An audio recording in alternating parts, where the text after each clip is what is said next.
myself again. But it's the only way you're ever gonna learn. You look back and it's all in the past. I'm dwelling on the thoughts I cannot say to you. If I don't say the words, then maybe it's not true. And it feels alright when they come and say to you.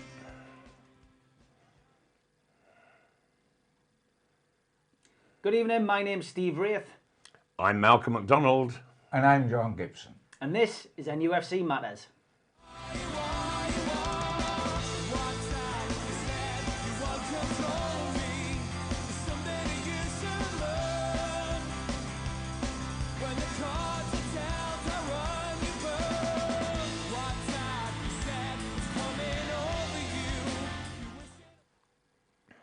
Good evening and welcome to NUFC Matters. Great to be back, a little break, and we're going to have another break next week. I'll come on to that at the end of the programme. But time to look back on our recent fixtures. First of all, lads, let's look back at the Aston Villa game, a game which we all expected, I think, to get something out of, but ultimately we were, left scratching our heads and left disappointed. Scratching our heads, my word. It was one of the worst displays I've seen. I was absolutely horrified by it. The back line seemed totally disorganised, and yet in other games they've looked so good. Oh, I mean, it staggered me, Malcolm. Yeah. I didn't think they could be so bad, and then I was staggered yet again because the same team with one change at right back that was so awful at Villa go out against Manchester City. Now, magnificent, disciplined, well organised. And they go behind twice and the heads never dropped on either and it's occasion. inexplicable. How why are they so bad at Villa, who are a pretty poorish side by comparison to them going out against Man City. And all right, Man City were a much better footballing side, but over the 90 minutes, Newcastle matched them for effort and for so many things. I mean, and certainly goal scoring, they matched them. The whole season now is starting to take shape, and it's going into an obvious pattern, which is at home they're very difficult to beat. They've gone 6 games unbeaten since the opening day of the season when they lost to Arsenal. Yes. And in that 6 games, they've played the 2 Manchester Giants, they've beaten Man U, and they've drawn with City. Okay, there was a couple of dodgy draws with Watford and Brighton in there, but it's 6 games unbeaten at home. Away, more often than not, I think they've won 2 and lost 5, more often than not to get turned over. So that they've now got an immediate divide of when they go away, can we expect much? And when we're at home, we can expect a real fighting performance anyway. Well, against Aston Villa, there at Villa Park, it horrified me to see the back four in such disarray. The midfield, well, I couldn't find them. No. I really couldn't find. I was searching the television screen, and we've got much bigger screens than we used to have decades ago, and still I couldn't find the midfield but anyway, at all. Let's and up be front, optimistic. That game's 2 games ago. We've forgotten that. It's gone. The point I'm making, though, John, is are they saving themselves up for the big boys and not putting the same in against the lesser fry? I take the point you make. Like that's we the get concern results that I against have. Spurs and Manchester United and Man City, but we don't in the smaller ones. Watford outplayed Newcastle at St James Park, sure, and they're bottom of the league. I mean, the thing that bothered me was the down there, and I really do want to forget about Villa and talk more about Man City. Well, let's move on. That was the last game, wasn't it? Well, it was. We had to touch on Villa because that's where we finished off, and it was, for me, it was disappointing. We didn't turn up. Everything that's gone wrong. It was horrendous. It was this was so much better. So then, typical Newcastle United, we didn't have time to come in and make predictions for that game. We didn't do the show last week, but Newcastle playing Man City, you're expecting them to get hammered. and we come away with a creditable point, a 2-2 draw. Oh, without a shadow of doubt. And all this sort of this sadness that we found down there, like the indiscipline on giving away the 2 free kicks at Villa that led to the goals, and then the indiscipline on the way those free kicks were executed. We got a different thing up here. And the thing that really delighted me up here, Malcolm and Steve, up here against City, was that we knew there was a great likelihood Newcastle would go behind, because Man City are a good attacking side. They desperately needed a win to stay on the coattails of Liverpool, so we expected Newcastle might go behind. They went behind twice. Yes. And their heads did not drop. No. And they went behind to a stumping goal by De Bruyne. Yes. With Yes, about it 8 was. minutes to go. And you think, how cruel is that? They had time to come back. They come come again. on, and you could see them all geeing each other up. They came again. And they and got it's right back into the game. an equally superb strike. If De Bruyne had a great strike, and my Joe, wasn't it? I mean, Shelby's right foot drive he didn't look to strike it hard or anything. It was Controlled, pure placement with a lot of curl that took it away from the goalkeeper. Yeah. I thought it was an absolutely magnificent goal. No, it was 100%. I think you're right. The heads didn't drop. The character was there for all to see. From our perspective, though, the downside, and we've mentioned it time and again on this show, is Forwards haven't scored again. It's quite staggering, really, isn't it? Because we've got 13 goals, and 1 as a forward, and I think it's something like 8 from defence and 4 from midfield. Yes. And it's quite incredible. And I keep thinking it can't keep happening. I.e., that midfielders and defenders score, and yet they are at the moment. Yeah. Yes. They are at the moment. Yeah. Malcolm, Is it becoming a hang-up? Well, it is. For all 3 of them. Maybe it is. I mean, there was an assist. Let's try to accentuate the positives. There was an assist for Almiron. Almiron, yes. I mean, and it was, and he could be happy about that. I think he performed well. Me personally, and I've had a bit of stick on social media for this, I thought Joe Linton played his worst game. Some people must have been watching a different game to me, because I thought he wasn't getting up for the headers. He looked lethargic, and Steve Bruce must have seen the same as I did, because he took him off and put Dwight Gale on, who we've spoken about. Quite early took him off instead Yes. of the last 5 minutes. And Gale looked different class to what Joe Linton had been in that previous hour. Yeah, I thought he looked. He He was changed lively, lively. and really lively. Joe Linton.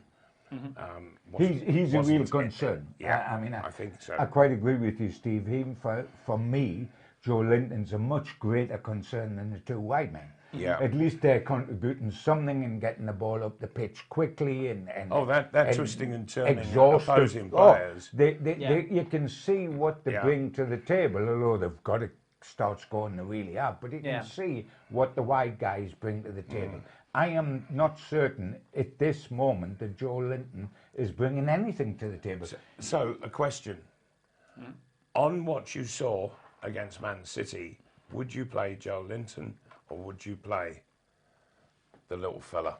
It's a great question, Malcolm, because first and foremost, Newcastle haven't got the right bodies there. If they want to play with an orthodox big centre forward, and by the way, Joe Linton isn't an orthodox big centre forward. And the only one that could do that's Carroll, who hasn't been fit. And Joe Linton has been failing in that task. Because he just doesn't look that at all. But with Dwight Gale, you can't say, right, well, we've got a big man up there. You haven't. So you've got to play it into the channels for him to run onto, rather than looking at it I would take that chance, because I always remember, and I'm not suggesting in any way the front 3 today is anywhere near the class of the 3 I'm going to mention, but I always remember that when Keegan first came to Newcastle as a player and played in the side, it was Keegan, Waddle and Beardsley as a front 3. All terrific on the ball, all a great touch, and they were superb. And there wasn't a centre forward, and the guy that actually went through the middle more often than not was Keegan, who's about Dwight Gale in size. He was a bit more strength, but in size. And so you would have to adapt your play to play it a little bit different than just a target man. But I'm glad we brought Joe Linton up, because we've had a chance now to really look at him over a period of time rather than make a quick decision. And he worries me because we get the usual excuses, which I can understand fans or the people or the head coach wanting an excuse, but about, you know, he doesn't get service, etc., etc. For me, Rondon didn't get service, but he made things happen. He made things happen. He made things. And he used his physicality, he used his build to get into the two centre halves, rough them up, push them about, make things happen. To me, Joe Linton... And he wasn't just simply through the middle, he would make his runs out to the corner flags. But Joe Linton, for me, while he strips brilliantly, i.e. when he runs on the field, he looks a real athlete. Yes, he does. But he is more passive than aggressive. He's passive in his play. I mean, at times, to me, he looks disinterested. It's not the word. He looks morose. He looks as though he's not enjoying life, as though this isn't the sort of football that he plays. He has no aggression about him. He's a pacifist, and as a centre forward, that is a disaster. You weren't that. Shearer wasn't that. Jackie Milburn wasn't that. People about, and if you don't, they'll knock you about. Rondon, who wasn't a huge goal machine, but did score. He was a handful. He irritated and he pushed people about, and he got the same service as this fella's getting. He did. But he made things happen. And Joe Linton doesn't make things happen. He's passive. For a guy of his size, and he ambles. I mean, I saw a couple of balls and we were sitting next to each other, and I said to you, get through the byline, pulled a great ball across the 6-yard box. He's ambling from the edge of the 18-yard box towards the 6-yard box. Ambling. Not breaking his neck. And it should be a flat-out sprint. He should be bumped. And it concerns me. It really does concern me. And we've got to try something different. And for him too, try to either pull him out, take him out the firing line, let him relax, or try to play him wide left. If that, but of course, the difficulty then is you're not going to drop maximum. Sure, but what happens is, John, I think when with a lot of players who are new to the type of football that's played in the Premier League, the pressure that there is on players, and that sometimes they get to a point where they've hit that brick wall and they just cannot get any further, and that's the time for a manager to take them out, give them a complete rest, let all the marbles in their head fall into the right place. And then you can bring them back a bit later, invigorated. The interesting thing is the two wide lads. They're looking full of it. And they miss chances because they get in there, they try to make things happen that quick. They get in the penalty area and miss chances. Joe Linton doesn't miss chances because he never gets there to have a chance. And he's not going to get. He's not even missing chances. No, he's not missing chances at all, and that's much more worrying. That's much more worrying. And of course, the league is so tight. You know, I mean, I've never seen it as tight as this coming up to Christmas. But you know, 2 wins can jettison you probably up into the top 6 or 7. Oh, sure. And 2 defeats can send you the other way. Get you right back down into the mire. So at the moment, this big run of fixtures, I mean, we've got 2 games this week, which we'll come on to later on.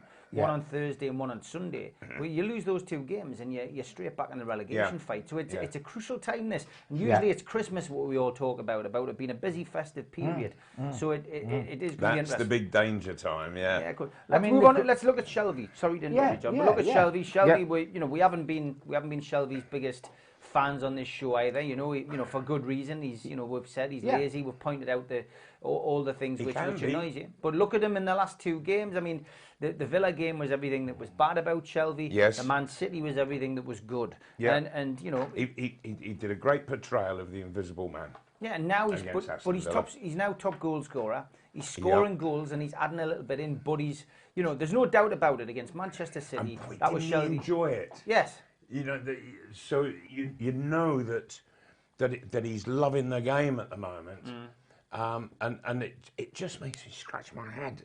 It's frustrating as to how he can just disappear as he did against Aston Villa, and yet you know, you would think that he would dominate Aston Villa and disappear against Man Of City. course. But he's doing Of it course. the other way round. Yeah. I mean, the interesting thing, he has always suffered. I mean, what is he now, 27, 28? He should be at the peak of his Oh, career. yes. Yeah. Contract up next season, I think, as well. He's So. looking now for a contract, Wants which to is stay going at Newcastle, which he is going to says. help. Well, of course he does. Is he going to get it? Where's the better club than Newcastle in Sure. terms of 50,000? We Yeah. know it's not that at the moment, but it's near as Darnett, Yeah. and that's the potential of Yeah. the club. He is going to get a smaller club than Newcastle if he's transferred, because he's not going to get a Champions League club. John Joe's problems have always been consistency. It has never been a lack of talent.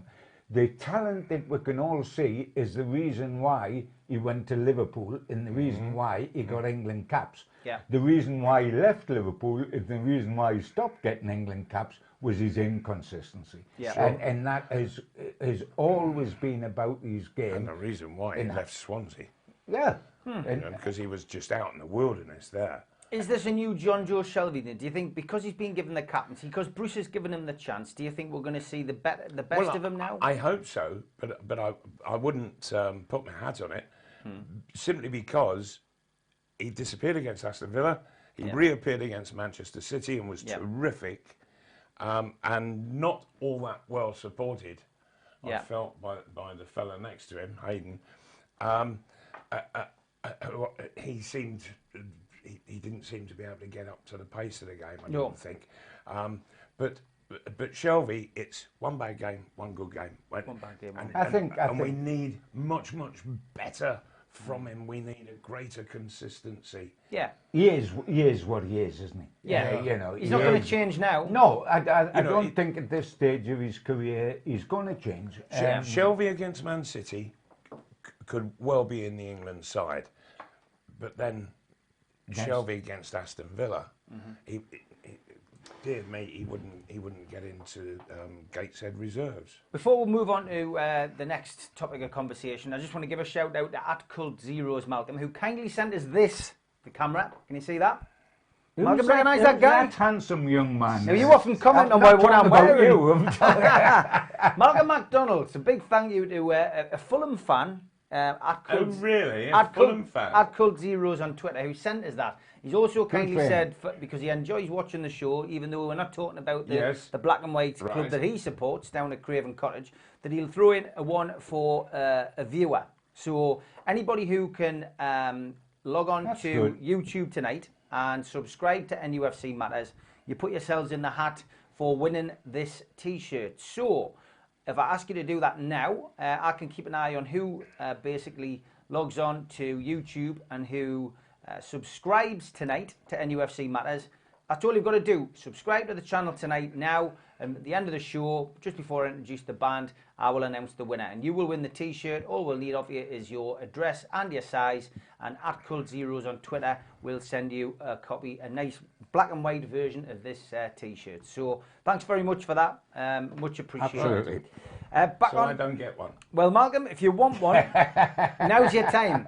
What You size know would you who like, you Malcolm? are. Or do we do this discreetly? I think a size bigger than mine, I think, would be appropriate for Malcolm. What are you trying to say? Well, just slightly wider, because you've always had that strut You about always you on had the the pitch. shoulders. Yeah, I haven't got the shoulders, you see. Gibbo, do you want one for bed as well? Yeah, I think we should be sitting there with Superman. We should, yes. Absolutely. Yeah. Gibbo goes to bed It with is Malcolm. There's your Christmas. headline. There's your Yes, headline. Christmas. Well, I used to go to bed with Albert Bennett, which is the old story, the Morecambe and White story. This is but for that's- the NUFC That's Matters. a different thing. After the watershed. Right, back on to serious matters. Richie, sad to say, but obviously in the time that we've had off for the last couple of weeks, Matt Ritchie had an injury setback on the training ground and so another sad. operation. It is so sad, sad yeah. because a heart the size of a frying pan. Yeah. I know Willems has come into his position, or the position that Matt was playing, And left has wing back, and has really done built well. into it, Oh, hasn't he? done terrific. But Yeah. Matt can play in several positions. He can play as an out-and-out winger, which Yeah. is what he was on either side. Mm-hmm. His attitude is wonderful, coming off the box, off got a the bench fantastic is wonderful. attitude. If we have a penalty, incidentally, he's the only one that can take a penalty in this squad. Think about it. And it's sad. And you know what angers me really, Malcolm, as well, is I remember watching the game that he was injured in, which is Leicester City in the League Cup, not the 5-0, the 1-1 up here when we lost on penalties. And the tackle by the boy that tackled him with his feet off was horrendous. It was. And should have been, when it happened, not with hindsight, a red card. He didn't get it. It was bang on half time, if you remember.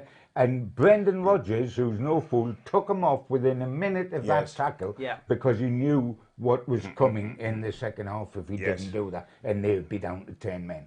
I was really, really aggrieved by that tackle at the time. I thought it was shocking, and not enough was made of it. And I don't think they could do anything in hindsight because he did get yellow carded, I think. So they couldn't go back to it. An exam didn't say, right, you know, we're going to suspend you. But it was a dreadful tackle. It was, and you'll be, as I say, you know, when you get to the business end of the season, we hope that he's back, and it'll be like a new player coming in. Yeah, what you've got to remember is, of course, that the age that he's at, he's turned 30, hasn't he? And so it takes that bit longer to recover. Oh, it's awful. From those kind of injuries. It is very, very sad. 100%. Steve Harper, back at the club. Goalkeeping coach. I mean, it's a feel-good factor story, good PR, but he's very good at his job. You know, got all his qualifications, and he's a Geordie. It's beyond Steve, the goalkeeping coach. He's going to link in with the academy. But they're still keeping Simon Smith as head of the goalkeeping department as the coach. But when I talked to Steve way before this season, he was very anxious, and he took his badges. He was very anxious to be a coach, but not to restrict himself to being a goalkeeper coach. He wanted to be an out coach. Yes, I understand not that. Just a goalkeeper and good luck to him, but I can't see how Steve Harper being there, that the other fella Simon Smith can show a seniority over Harper. There's a very big difficulty there. I quite agree. Yeah, there's going to be a massive problem because Steve Harper is going to look at Simon Smith and he's going to say, well, you're not right there. You've got that wrong. And he wasn't the greatest of players himself, was he? He never reached any real heights. Who are we talking about here? Simon Smith? Simon Smith, yes. No, he played for me at Gateshead. At Gateshead. He set a record of about 500 appearances. Right, and that was the sort of pinnacle of his he career. just played non-league. He didn't play league. Sure. He didn't play league. Sure. I think... And Harper, I know that he was sort of on reduced circumstances because of Shay Given being at the club at the same time, but nevertheless... I think it's a matter of Steve Bruce, Malcolm, and it is difficult on how it physically works day to day. It's not going to be easy for Steve Bruce. No. At all. Well, it's going to be harder for Simon Smith, maybe. It is. But I mean, I think from Steve Bruce's point of view, it's just somebody he can trust going back onto his team. He managed him at Hull City, you know. When Harper left Newcastle, he signed for Steve Bruce at Hull City, and he worked under Steve Bruce, Agnew and Clements, the same three that's at Newcastle, at Hull. So you've got a man that you can trust from Steve Bruce's point of view, in Steve Harper, and they're going to use him as a link into the academy, having got the Longstaffs out the academy, etc., etc. Because, of course, they train at a totally different complex from the first team. Yes, they do. So they want that link, that bridge, and he's using Steve Harper. Though what Stephen will do day to day with the first team, I'm not quite certain. And it's going to be interesting to see how it pans out. But I like the man, and I hope it works. I like Steve Harper, and he's got a heart of gold, and I hope it works. He's a lovely fella. It is a positive, you know, it's a feel-good factor story. It is. Injury-wise, again, Andy Carroll was, you know, get away. You can keep him in for the rest of the season in the injury. You know better than us. Was it bruised ribs? Was that the excuse? Well, yeah, but the amazing thing is, bless him, he's getting injured and never playing. He's getting injured in training. I mean, he's just got. Why? He's always put. Why is the question? He's always put his body at risk. His style of play is. From being a kid, I mean, not now, from being a kid, is I go out there and I I'm Joshua in the penalty area, and he stretches and pushes and pulls me, and his body's taking its toll because there's a fragility there, obviously, as well. Obviously. And I don't think he's ever going to be sustainable fit. No. The interesting thing is he's got nowhere near starting a game yet, and we've talked about Joe Linton and the lack of goals up front. If ever there was an opportunity to start a game at Newcastle is the United, perfect time. is now. He's not been able to do that. We're coming to Christmas, if you like, halfway through the season. His contract's only for the season. What's going to happen to him at the end of the season? Yeah. If he's not fit to help us now, and I know it's a pay as you play situation, but there's still a basic wage to pay. It's still a shirt taken, and everybody's talked about, well, the reason why we're not starting with either Carroll or Gale, despite the lack of goals up front, is because they're not fit. Now, in Carroll's situation, I understand that because he physically isn't fit. In Gale's situation, you're talking about match fitness now, not physical fitness, because the trouble he had at the beginning of the season is gone. And the only way Gale is going to get match fit is by playing. By playing. And Absolutely. if you don't It's the play only him way because you he's can not get- match fit, it's a chicken and egg the only way it situation, isn't it? happens. The only way he's going to get fit is by being on the field. The half an hour that I saw of him, I would start him in the next couple of games. Yeah, Sheffield United certainly. and Southampton, a great surely he's opportunity. going to That start gets in him one match of the fit. two because it's 2 games in less than 72 hours. Yes. Yeah. So spreading the load with certain people would be a good thing. And surely you can justify a change up front. You're not going to get Joe Linton knocking on your door saying, "Boss, you never give me a chance." He's played every single game for 1 goal since the start of the season. If I had to say that there is one game that least suits Joe Linton, I would say it's Sheffield United away, because they will batter him. Trouble is, will it suit Gale with 8'6" centre halves? That's I mean, it's an interesting dilemma. But isn't it? He's running. Joe Linton stands there and has to take it. Very true. Very true. Very true. And that's the problem. He's immobile, and so he is just going to constantly get walloped. I think the key for me is that Shelvey and Dwight Gale have got form together. So if Dwight Gale is going to stay in the team, they're mates. They've played together for a long time. They got promotion together. When Gale scored a pile of goals, I know it was in and the they can read each championship. other. So they can read each other. So surely that's got to be a positive. And, and Steve Bruce has gone on record already and said that, Dwight Gale, he's admired him, he's wanted to sign him in the past. We all found it strange that he wasn't picking him when he was I was going to say, I'm staggered that he said all that and we still haven't seen him start a game, although he's fit. So maybe he hasn't been, maybe he just hasn't been up to scratch in training or hasn't been, ticking all the boxes. It's a while since he played. So maybe he's been, taking his time putting him in, but hopefully we might see And if you've got Dwight Gale, Almiron and St Maximin, you've got pace and movement, haven't you? Quickest forward line and in the country. A lot of movement with Gale. All the time. Loads of. Yeah, it's looking, that would be what I would do on Thursday night. And it will give Shelvey so many options every time he looks up. Yeah, 100%. Fernandez, I mean, he's come in. Shaw's not getting a look in at the minute. Is that a surprise to you? For me, I tend to favour Shaw, but Fernandez has come in and done a good job. I understand that, but he is doing a good job. He is. I raised half an eyebrow in the Man City team when Shaw wasn't back in because I thought that he possibly would be. Having said that, you've got to hold your hands up and say Fernandez has done great. But we're blessed with the 3 centre halves, aren't we? Yes. Yes, they didn't do so well at Villa as a one-off. But whoever will play the 3 centre halves, bearing in mind Legion's just about ready to come back. Yes. And you've got Dummett and you had Lascelles and you've got Fernandez, who's done terrific. Yeah. It's about the one area on the pitch where we would feel we're more than okay. For example, we're not more than okay, really, are we, at right back? When you think of Yedlin defensively, you think of this Swedish guy who's gone backwards, bless him, since he arrived here. He couldn't even, he was bought for a few million. He couldn't even get in the team when Yedlin was unfit against City. Manquillo got it. So there's other positions where we haven't got goals up front. There's other positions where we're struggling, but possibly where we're not. His goalkeeper, terrific. And your 3 centre-halves. Yeah. Yeah. And it's a system that I've never been a lover of. 3 centre-halves. 3 centre-halves. But it's working in Newcastle's case. And if it works, keep doing it. Yes. So Sheffield United first. Let's look at that game. You can't not be impressed with Sheffield United. Right, we'll go on to that, the FA Cup shortly. I know what you're going to go on about. The Sheffield United game first. How do you see that going? You know, it's a tough game. It's a tough game. It's going to be a very tough game. You cannot not be impressed with the way they play. Tough physically, tough athletically. Yep.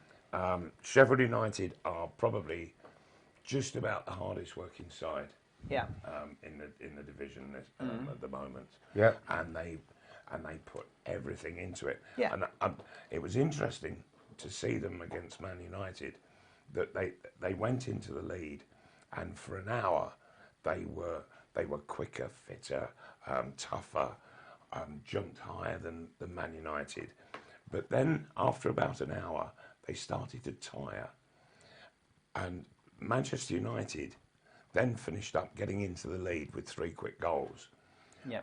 But, and this is the spirit of Sheffield United, they suddenly found a second wind, and they went flying back at Man United in those last few minutes, and they finished up getting a creditable and well-deserved draw. And I thought, well done you.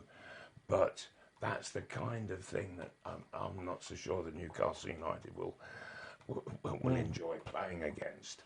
I mean, this sheer effort, they just don't give up. No. This overlapping centre-halves always makes me smile as well, because it seems dead revolutionary, and yes, it's so different to play again. But it reminds me a little bit, that's what I used to talk to Dan Peacock about, because in the entertainer side, you said Kevin Keegan had overlapping centre-half. Only trouble is I wasn't one of them. Philip Albert was down playing in their box, and I'm standing on the bridge down here. And I said, you're a very lucky boy, because what his ultimate aim, Keegan, was he wanted an overlapping goalkeeper. He was so attacking-minded, he wanted an overlapping goalkeeper. But you talk about overlapping centre-halves, and they do that. They do go and keep them slotted. And it's a breath of fresh air. It's different, it's original, and it's working.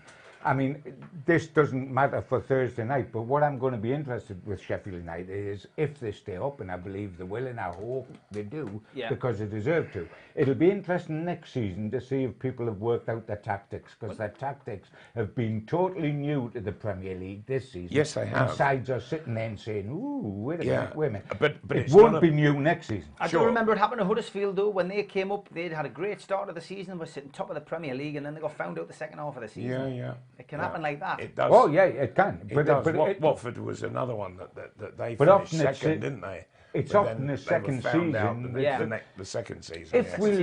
If we look at it, which is what you were asking originally, Steve, if we look at Newcastle playing on Thursday night at Sheffield United, what a wonderful forecast that is. If we went on current Newcastle United form, which is away from home, they lose 5 out of 7. And at home, they don't lose, then you would forecast we'll get a narrow defeat against Sheffield United and a narrow victory against Southampton. Yes. And I've got a feeling that it might be that way. I'm looking for a point at Sheffield United, but I could see we're getting a narrow 1-goal defeat, 2-1-1 at Sheffield United, and then beating Southampton narrowly by possibly the same scoreline. Yes, but what concerns me is that Newcastle, I said this at the very beginning of the programme, that Newcastle, they lift everything for the Man Cities, the Man Uniteds, the Arsenals, the Tottenhams and so on. But then when it comes to Southampton, are they just going to go flat again? It's so difficult to predict. It's so difficult to predict because they're Jekyll and Hyde. Very. You just don't know what team. So are you going to go for a draw, do you think, Thursday night with Sheffield United? That's my hope. My belief is that they might lose by a goal. But my hope is a draw, and I'm certainly going for them winning a nervy. And if they do lose, it will be nervy against Southampton.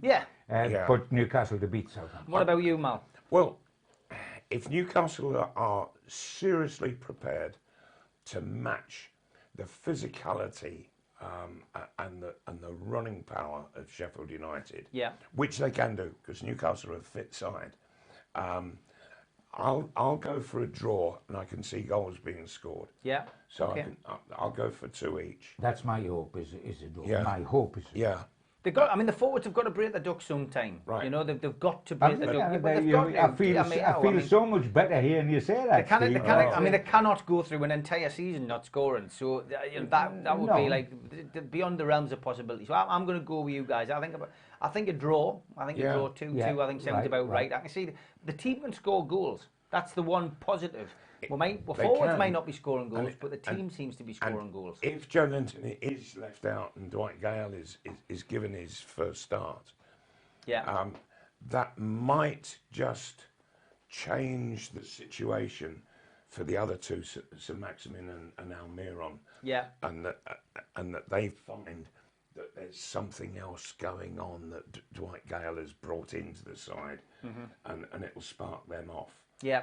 So you're predicting a draw on Thursday, John? Yes, would with love a draw. goals. Thinks it's going to be a narrow defeat. You can see we're winning a nervy game against Southampton. How do you think we'll play against Southampton? Southampton. Now, Southampton can play some really good football, but they keep getting beat.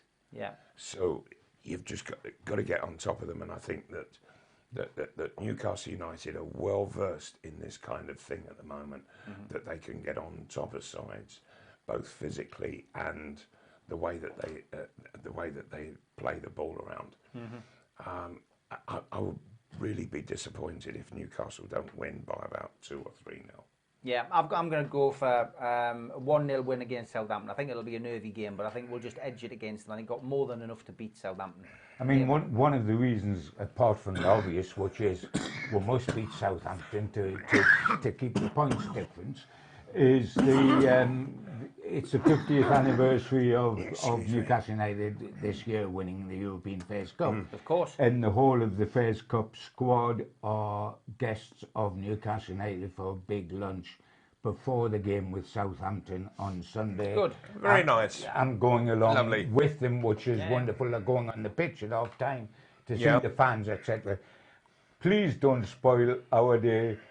The Fairs Cup lads days. Let's have a victory from the modern side to go with that. I would love to see that, and I do think it'll happen. I think it might be nervous. The old fingernails might be getting bitten again, but I do think we'll win. Well done to Newcastle for finally recognising that they've got a past as well. Yeah, 3 weeks before the 50th anniversary year comes to an end. you make a good point. Hey, Better late than never. I'm pleased it's happening. Yeah, and me too. It's good. They deserve it. It's good. Stephen Walker on Facebook says we will win the next 2 games, so he's very confident. Good for him. I hope he's right. Tell one of our regular watchers. He says, "Can you all just predict defeats? Because every time you predict defeats, we'll win," which is pretty true.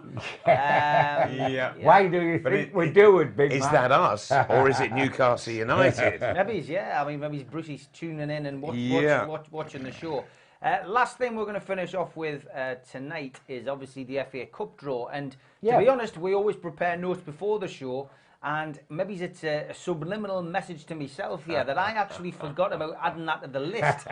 Probably because I've just given in on the fact of us ever having a cup run again. Because I can understand that, mate. I think that's probably why I didn't add it to the list. But John quite rightly pulled us up on it and said you haven't mentioned the FA Cup draw. Sure. So Rochdale or Boston away? Yes. Yep. Right. Yep. First and foremost, I am absolutely sick and tired of managers not taking the FA Cup seriously. Yeah. Newcastle United are not going to win the Premiership. No. And so they've got to give it absolutely everything in cup competitions and go for it. Yeah. And for any manager to say that it's not important. Yeah. In fairness to Steve Bruce, he said they're opposite since he come, hasn't he? He said he wants to do well. Right. And now is the time to prove it. Well, now's the pressure on him. Now's the time to prove it by picking a side capable of doing that. And doing the job properly, round after round after round. Yeah. Now we've got it in the League Cup, which is the first under the new regime this year. We've got a tough draw, even though it was St James's Park because it was Leicester City. Under Rodgers, we're always going to emerge as a quality. And they're one of the best sides I've seen this without season. a shadow of a doubt. If we have any intention of having a pop at the FA Cup, this year, Yeah. that is one of the best draws we could get, because Yes. what we're amounting to, Steve, here is Yeah. that we're either going to play a team that plays Gateshead, which is Boston United are in Gateshead's league, and by the way, Boston United have lost this season to Gateshead and Spennymoor United. Right. So we're either going to play them, or we're going to play Rochdale, who are in Sunderland's league, which is the third tier of the thing. And Rochdale lost to Sunderland, who are only mid-table this season. Oh, they're the only side worse than Sunderland, are they, in the division? Now, I didn't say that, but it would seem as if that is one of the possibilities, Malcolm. Don't make me smile, I've got a split lip. If I push it too hard, we'll get Rochdale and lose to them. But I'm just making the point that if you're playing a League One club or a non-league, not even conference, 2 divisions down in non-league thing, as I say, they've come to Gateshead and lost 3-0 this season, Boston. And Rochdale lost to Sunderland. But this is an away game. It's at a tricky ground. If we get through to Boston or to Rochdale, and we've all been there before, Malcolm as a player, me as a fan. If Newcastle United... I have played at Scotland. Have you? Yeah, home of Rochdale. Yes, for Luton Town, and we won 2-0. Well, there's an omen. That was it. That was in a season that we got promoted. If Newcastle United cannot put out a strong enough side to win at Rochdale or to win at Boston, they don't not just deserve to not win the FA Cup, but they don't deserve to stay in the Premier League. They should be able, quite simply, to beat clubs. It should like be, that. but we know a way it works. If I were... It shouldn't work that way, though, Stephen. Yeah, no, sure. If I had any power within Newcastle United, I would ban the phrase, I'm going to rest him. Yeah. And that should never, ever happen. You get a game like this, Rochdale or Boston, why not stick your best side out? I remember going Newcastle not so long ago, going down to Stevenage, because my centre forward at Gateshead, Paul Thompson, was playing for Stevenage at the time. And I mean, an avid Newcastle United fan, Paul Thompson, a lovely, lovely lad, Geordie lad, played for me at Gateshead. He went to Stevenage from us, and he was number 9 for Stevenage, and number 9 for Newcastle United. It was Alan Shearer. On the comeback trail from injury. And Alan Shearer played in, I think, the God draw down there, and played and won the replay. And Alan Shearer played in those games. And so he should, and Newcastle need it was on the box, to wasn't do it? that. I mean, when we went to the Cup final in '74, and we played Hendon and we played Scunthorpe. That's right. And we got through every round away from home. And Joe Harvey put out the full side. You played in all those games at Hendon, which was at Watford, because their ground wasn't good enough, and at Scunthorpe, etc., etc. That's the way it should be. And as you rightly say, because I'm sick of banging on about it, and I was delighted you took it up, is we're not going to win the Premier League in the foreseeable future, not this season. So let us try to win the FA Cup.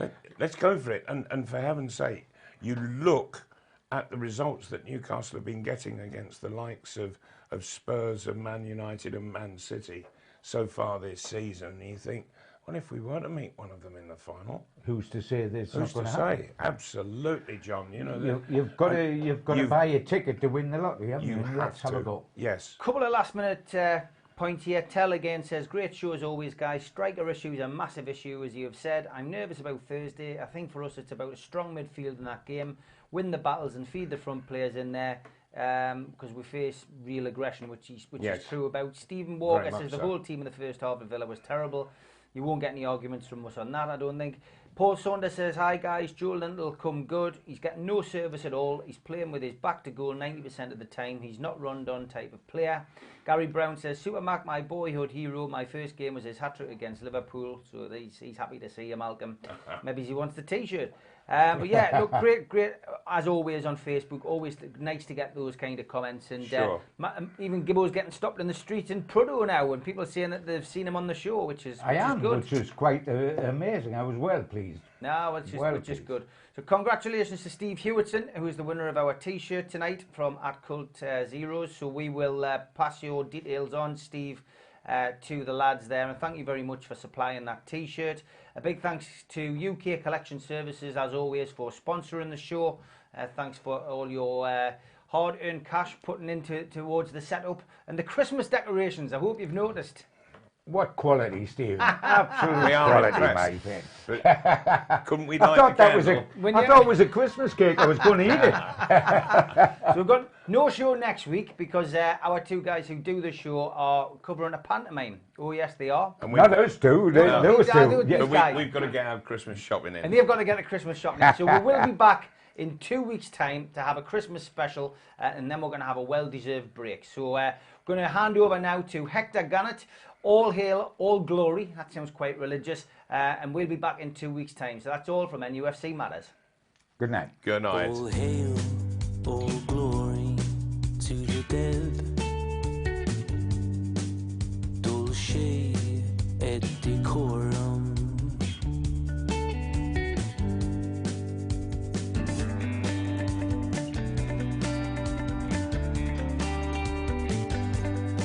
Well, Britannia rules the sea, but the land belongs to me.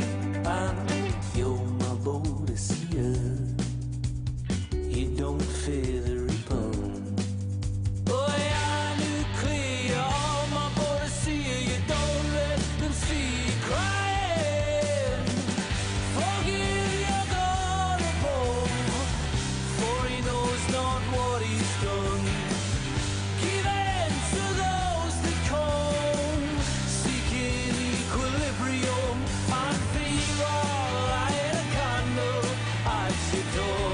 I'll place flowers for rebirth of civilization, so foremost or empire.